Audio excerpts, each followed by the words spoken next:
Hello and welcome. You're watching News Now and ET Now with me, Shrishti Sharma. And US President Donald Trump recently completed his first 100 days in office, and it's been a rather eventful period, especially on account of his tariff policy. Markets delivered the worst start for stocks since former President Richard Nixon's second term in 1973, stoking volatility across. But meanwhile, the trade clashes, federal cuts, shrinking economy and a huge number of executive orders later, Americans are feeling the impact of his time in office, even as the country reels through a semi-permanent state of uncertainty. To discuss these developments and what's in store for the United States and the world, here's my colleague Sumita Karir in conversation with the US IBC President Atul Keshap. Thanks very much, Ambassador Keshap, for joining us here on ET Now. Let me begin by asking you, now, for the first time in 3 years, the United States economy is witnessing softness, negative growth. Donald Trump has stated that this is perhaps a result of Biden's administrative policies. Recession fears are coming back again. So how far is Trump's stance justified from your perspective? And how long do you expect the pain in the US economy to persist? Because it's going to impact businesses and, of course, consumers. Well, the U.S. economy is very dynamic. It is resilient, and it is very broad-based. We have so many different industries where we are leaders in the world, and we have so much capability in the strength of our people. So if we are experiencing negative growth, then I think we're going to slough it off pretty quickly because the fundamentals are pretty sound, and the entrepreneurial spirit is very strong. And so I'm always optimistic about America. I think that we'll right ourselves and make the necessary adjustments because that's what democracies do. They innovate and experiment until they get it right, and then they focus. Right, and that brings me to my second question, and that is around the biggest uncertainty that the world is seeing on account of Donald Trump's tariff policies. Now, Trump has gone on ahead and he's eased some tariffs on a few sectors, and most recently on the auto sector. There was some relief on electronics and semiconductors segments in the interim as well. But how are businesses processing these moves, and are you anticipating more relief to come in during this 90-day period? So I think that obviously, there's been a lot of feedback about the tariffs from the public and from businesses, and we've seen some response by the Trump administration to that feedback. I can't predict whether there'll be another extension of the 90-day pause, but businesses are making it very clear that they want predictability. They want very coherent plans that they can make so that they can do the right kinds of investments to optimize the well-being of their companies and their employees. And so there has to be a very clear kind of plan for making long-term investments in things like semiconductors, critical minerals. So what I would hope for the United States is that we will have a very clear set of regulations that encourages those long-term investments. The other thing I would say is that with India in particular, there is this prospect of a bilateral trade agreement.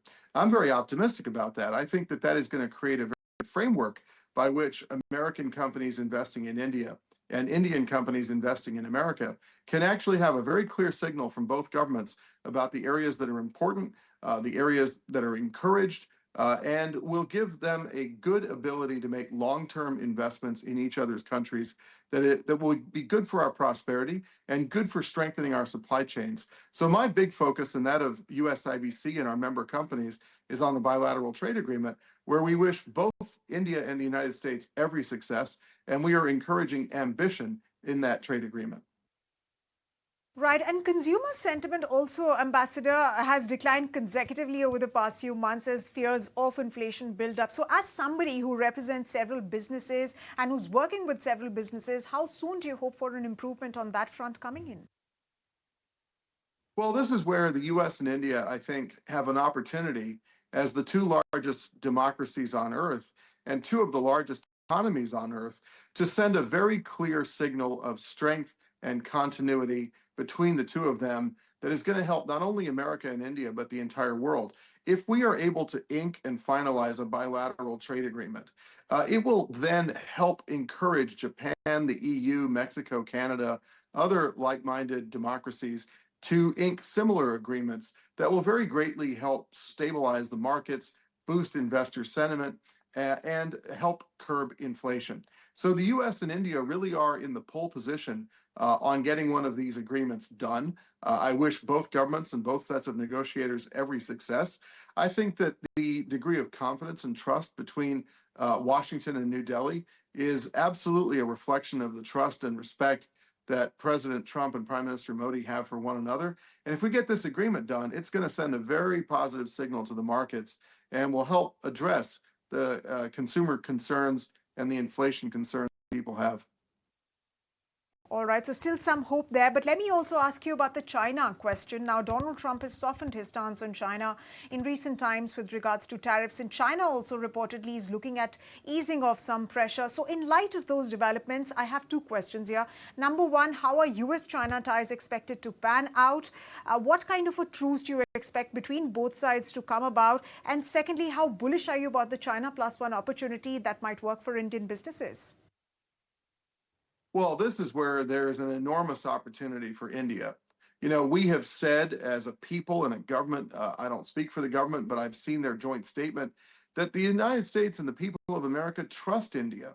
And we actually have an initiative called Trust between the United States and Indian governments. And it's related to semiconductors and defense and artificial intelligence, quantum computing, pharmaceuticals and life sciences, and so much else besides. I think that degree of trust between our peoples really positions us very well. No matter what happens between America and China, I think the degree to which our businesses between America and India are collaborating more and more, cross-investing, designing and innovating, strengthening and securing supply chains is very important. And I think that that is a boulder that is increasingly picking up speed and momentum and will transform the safety and security and happiness of the American and Indian people.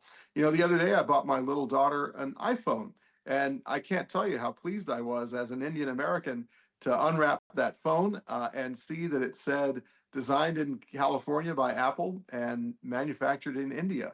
Made me very, very proud and happy.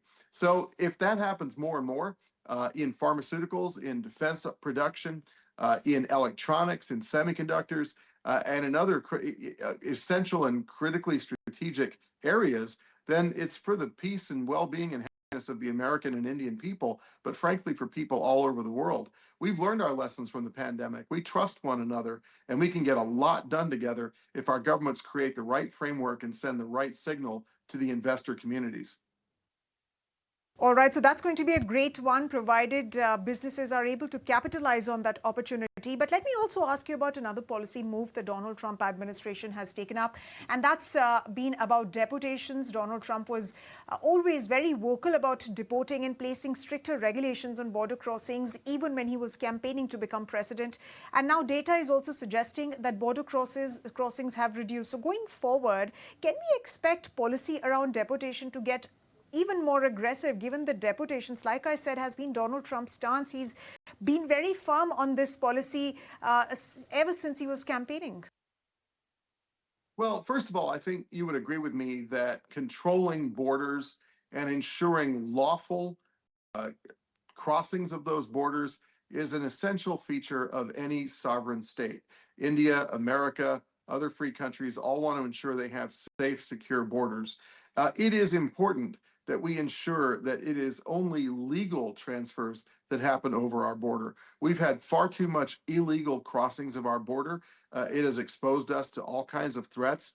And I think the government has taken some very strong steps to ensure that crossings at our borders, land borders with Mexico and Canada, are lawful. And indeed, those lawful crossings continue. Now, as regards the other half of your question about immigration, look, I'm of the belief that skilled immigration that is lawful and orderly and compliant with regulations and laws is an essential engine of American entrepreneurship and prosperity. Look at our CEO suite, look at our innovation class, go to Palo Alto, California, see the kinds of people that are there working on the most advanced technologies on earth. We are a nation of immigrants. We are a nation of entrepreneurs. And so we need to keep that engine going. President Trump has spoken about the need for a regularized system by which we can continue to have innovation and immigration walk hand in hand together. But what we don't want is illegal immigration that, frankly, goes around the queue in ways that are unlawful and unwelcome. And so, immigrants from countries like India that believe in the values of the United States, that contribute to the well-being of the United States, that are leaders in every field in which they put their minds, is, I think, a source of real pride for Indian Americans and for Americans in general. And I would hope very much that that form of lawful immigration of highly skilled, valuable immigrants continues, and it continues to bring our two peoples closer together. So I'm optimistic that there will be a focus on ensuring the preservation of that lawful immigration engine, even as unlawful and illegal immigration across the borders is controlled. All right, and one final question before we let you go. Now, Donald Trump, during his presidential campaign, aside from promising deputations, he also promised tax cuts. But can we say that the American citizen will see more negatives from trade policies before actually seeing those cuts? And how long before they materialize? And what are businesses factoring in? Well, we have to see. I mean, look, Republicans generally always advocate for lower taxes. Lower taxes help fuel investment. They help fuel prosperity.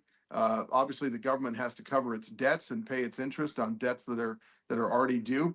And so the president and the government will have to balance all of that and see how much money they make from tariffs versus income tax versus other forms of revenue. From my perspective, what's really important as the president of USIBC, the U.S. India Business Council, is to make sure that the U.S. India strategic economic commercial trade relationship is as strong as possible. This is our Golden Jubilee, our 50th anniversary of USIBC. I'm speaking to you from New York, where we're about to have one of our Golden Jubilee summits. We just had one in Mumbai about a month ago. We're going to be in Bangalore in June. We're going to go to Dallas and San Francisco and Delhi and Washington.